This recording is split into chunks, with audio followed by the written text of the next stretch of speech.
Hey, what's up guys, I'm Exteria, and in this video, we're gonna go through the changes of patch 15.4b, since the meta kinda changed a lot within this patch itself, since a lot of the reroll comps that we've known, such as fanservice Xayah, or even Kai'Sa reroll, got hit pretty hard. So therefore, in this video, we're gonna be talking about what we are going to expect to play throughout the patch. Before we get into it, I'm gonna quickly go over the changes within the new B patch, and with the augment changes, they actually just nerfed Tiny Team. This augment is basically just meant for Xayah reroll, so they made this augment a lot weaker for that comp specifically, since there's really no other comps that play around it. And speaking of Xayah, they also nerf fan service a lot. It doesn't mean that it's not playable anymore, it just means that Rakan is just not broken anymore. So if you only know how to play this comp to climb, you can still play it, it's just not going to be guaranteed first anymore. They also removed Socialite, so therefore you cannot play Socialite Aatrox anymore. And Veteran is disabled due to bugs, since sometimes putting Veteran on Katarina just doesn't work, so therefore they had to take it out. And for those of you that don't know what Socialite Fruit is basically the one where you put it on a unit and it just makes highlighted circles. And for Veteran's case, you just basically turn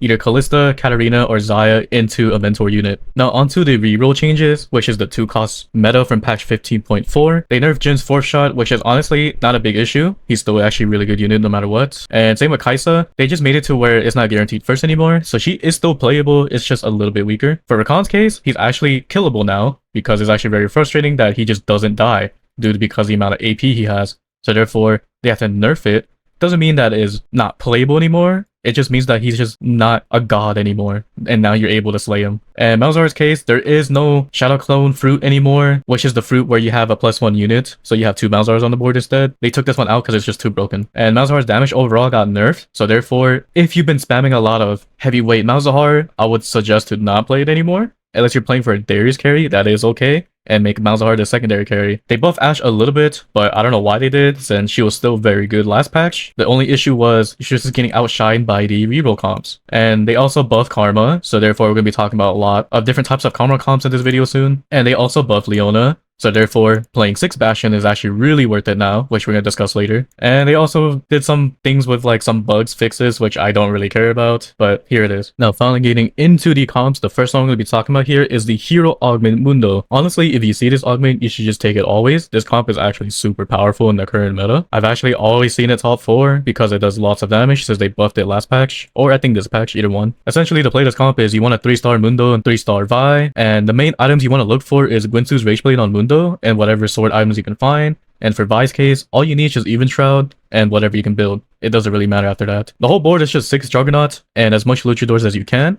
So when you hit level 9, just look for a Braum and hope for the best kind of thing to have for Luchador on the board. And you can upgrade Aatrox into a Lee Sin, just so you have more power on the board and turn him into a Juggernaut. That's basically about it for this comp. It's not really hard to play. The other hero augment that's also really powerful in the current meta is the Shen hero augment. And the main thing you need as well is Winsu's Rage Blade on Shen is all you need. Just 3-star him and you're good to go. And for Xin Zhao's case, it's the exact same thing like the Mundo board. Just get Even Shroud so you have some sort of armor break for Shen to do extra damage. And you can 3-star Xayah if you want to. That's just if you have extra items for her, then it would be kind of worth it. But if you don't 3-star Xayah, then I would suggest playing a Yasuo would be better instead, so you can have Mentor on the board. Unless you can somehow hit level 9, then you can just throw in Xayah and a Volibear. So you have at least more edgelords. Then you can upgrade one of the 1-cost Bastions into a Braum. So now you have Luchador on the board and you have pretty good tanks. So essentially it's just maxing out your Bastions and try to throw in edgelords if you can. But if you're stuck on level 8 without having more edgelords on the board, then you could just put in, instead of like Volibear or Xayah, either one. If Xayah's not level 3, then you could just take out Xayah. I'll just show that we take out Xayah for this example, so we have at least Luchador on the board. You can throw in Zyra just so you have extra attack speed on the board, since when she casts this, it will give Shen more attack speed.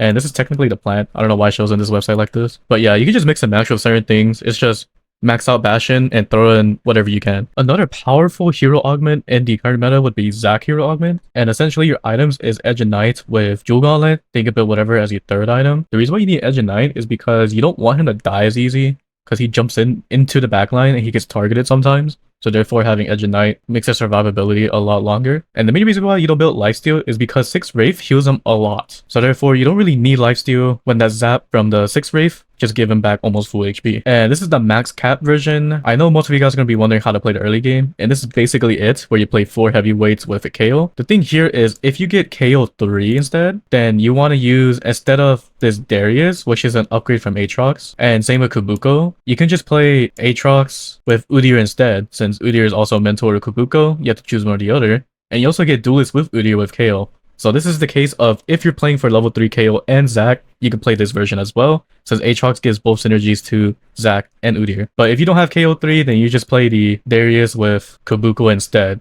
And this is kind of weird though, because it is 3 heavyweight, but there really is no +1 unit you can throw in here. Unless you want to throw in Protector for whatever reason instead of Darius, you could, but it's better to have the extra heavyweight just because they technically gain more HP, so they last a little bit longer. And if you have leftover 80 items, you just put it on bars. It doesn't really have to be this exactly, it could be whatever. And you can put anti-heal on Malzahar, basically like Murloc or Red Buff. It's basically all you need on him. And for your 9th unit, you can just throw in Zyra, gives you extra frontline.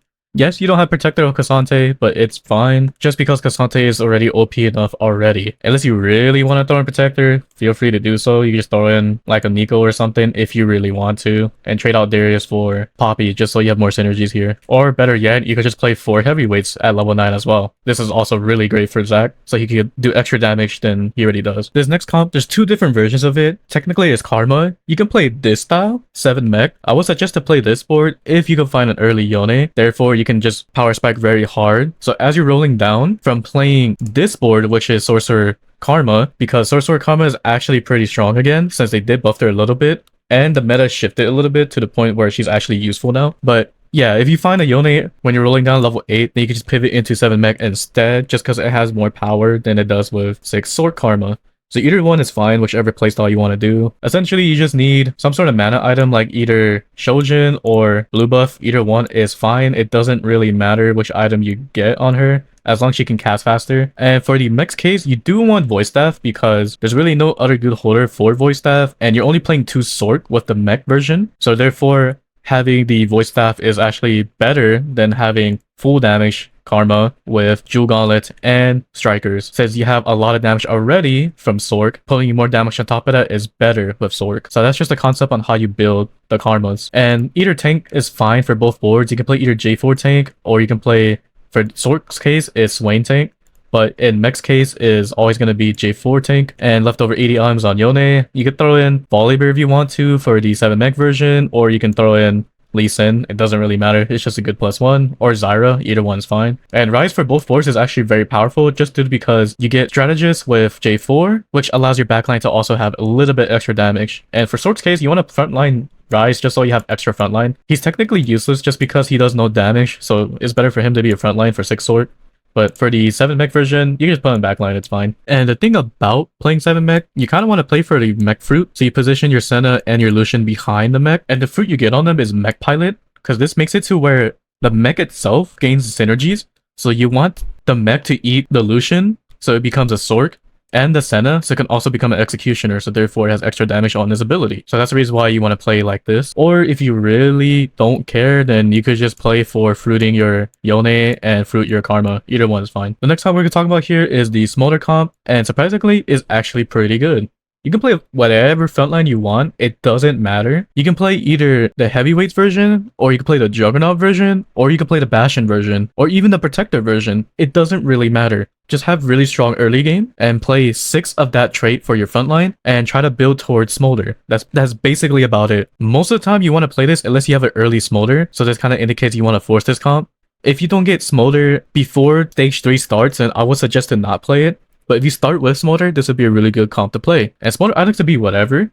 You can put either Blue Buff, Shojin, Guinsoo's Rage Blade, but it's always IE no matter what. This is his core item because this allows him to do a lot of damage with his ability. And the third item could be whatever. Giant Slayer is the best in the current meta just because the item is buffed, so therefore it does lots more damage. And you could be easily destroying frontline with this item too. And depending on which other frontline you're playing, for this board's case, it's Darius level 3, Jace level 3 is fine. For Protector is Nico level 3. For Bastion, it's Swain level 3. And then for Juggernauts, it's going to be hard to do Udyr 3 since Udyr is pretty contested, so it's just basically you make Set your main tank for that board. And I just played it with the 6 Juggernaut version. You can play whatever frontline, it's just whatever you could temple with to win. Another 3 cost reroll comp we could talk about here that's actually really strong is range Yasuo. In order to play this comp, you kind of have to have an artifact, like any of the artifacts that give him range, such as Sniper's Focus or Fish and Bones or something like that, like anything that can give him range. The reason why is because his ability is actually really good as a range unit, so therefore having that extra range for his ability actually helps a lot. And essentially you just play 6 Bastion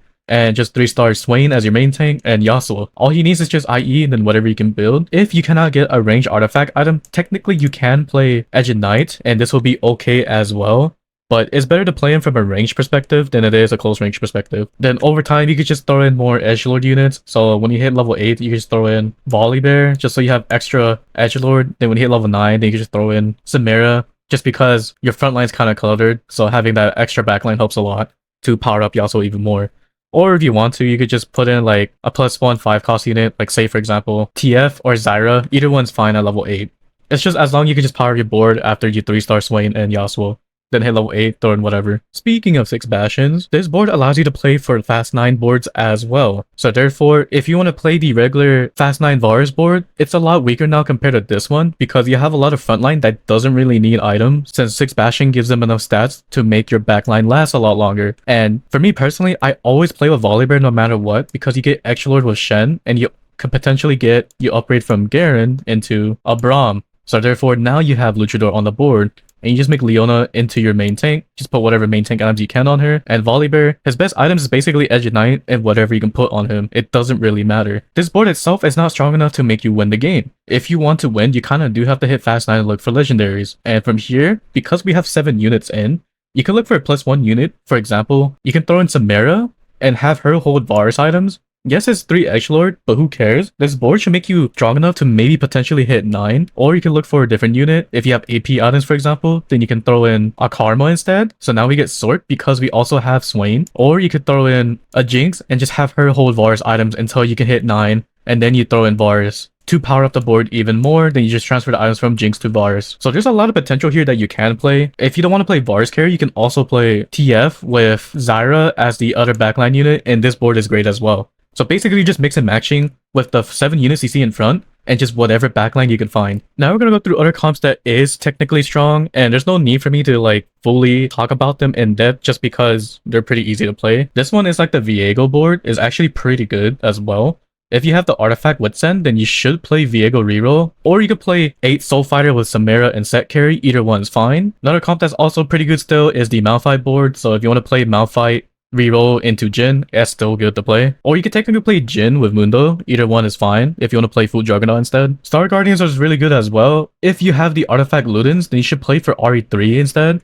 But if not, then you play for Jinx carry with Kraken. I don't know why it says Spear Shojin, but do Kraken instead of Shojin on this site. And speaking of Malphite earlier, technically Ziggs and Malphite is good too. It's not too bad. The only issue is the tempo is pretty hard, because you have to 3-star a 1 cost unit and you have to 3-star a 3 cost unit. So that's the reason why it's kind of hard to play around. So therefore, if you do want to play vertical crew, you can play that if you want to. And if you're looking for a top 4 comp, technically Duelist Ashe is still okay. But as we see here, the win rate, which is first place, is not high enough. So therefore, if you just want to farm top 4s and just turn off your brain and play something, this board will be that. And that is basically about it for the comps that you kind of want to play in patch 15.4b. If you have any questions about any of the comps, or if you're having a hard understanding of certain things, just let me know in the comment section down below. I'll try to answer the best of my capabilities. Until then, I'll see you guys in the next one. Later.